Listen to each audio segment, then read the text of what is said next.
SIT पथकाने भोंदूबाबा अशोक खरातचा पुन्हा ताबा घेतला। पहिल्या गुन्ह्यात खरातला सुनावली होती न्यायालयीन कोठडी। खरातला उद्या पुन्हा कोर्टात हजर करणार।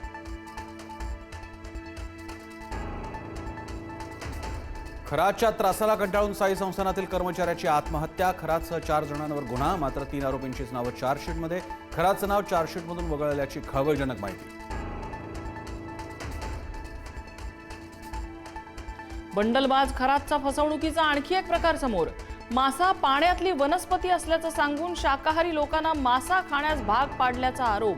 माशाला रक्त नसतं, हाडं नसतात असं सांगून दिशाभूल।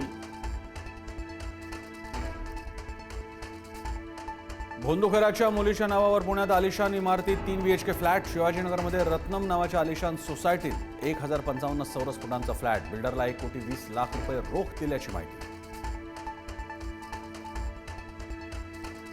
खरातने अजित पवारांच्या फोटोवर फुल्या मारल्या। आमदार रोहित पवार यांचा गंभीर आरोप। जादूटोण्यामागे कोण? रोहित पवारांचा सवाल। खरातकडे अनेक नेत्यांबाबत संवेदनशील माहिती असल्याचा दावा। राज्यातील 39 लोकप्रतिनिधींनी खरातच्या सांगण्यावरून करंगळ्या कापल्या। शेतकरी नेते डॉक्टर अजित नवले यांचा गंभीर आरोप। करंगळ्या कापणाऱ्यांचे राजीनामे घेण्यासाठी 6 एप्रिलला मोर्चा काढण्याची घोषणा।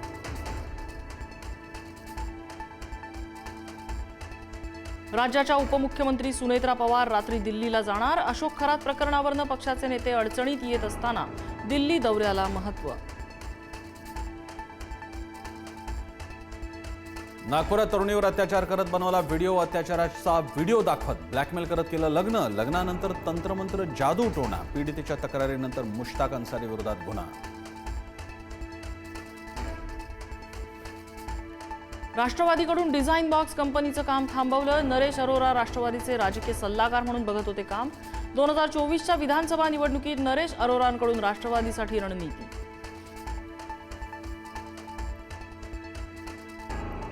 गॅस सिलेंडरच्या तुटवड्यामुळे नागरिकांचे हाल सुरूच। भर उन्हात गॅससाठी नागरिकांच्या रांगा। सोलापुरात तरुणाला भोवळ।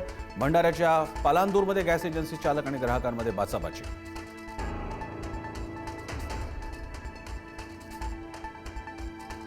राहुरी पोटनिवडणुकीसाठी भाजपकडून अक्षय कर्डिले यांना उमेदवारी। दिवंगत शिवाजी कर्डिले यांच्या निधनानंतर जागा होती रिक्त। 23 एप्रिलला राहुरीची पोटनिवडणूक।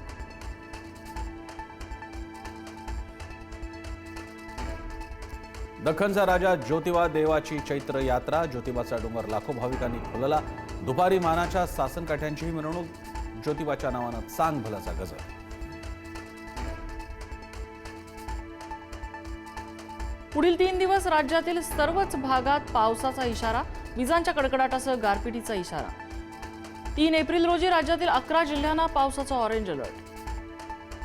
पुणे आणि कोल्हापुरात विविध ठिकाणी जोरदार पाऊस। विजांच्या कडकडाटासह जिल्ह्यात अनेक ठिकाणी गारपीट। सखल भागात पाणी साचलं।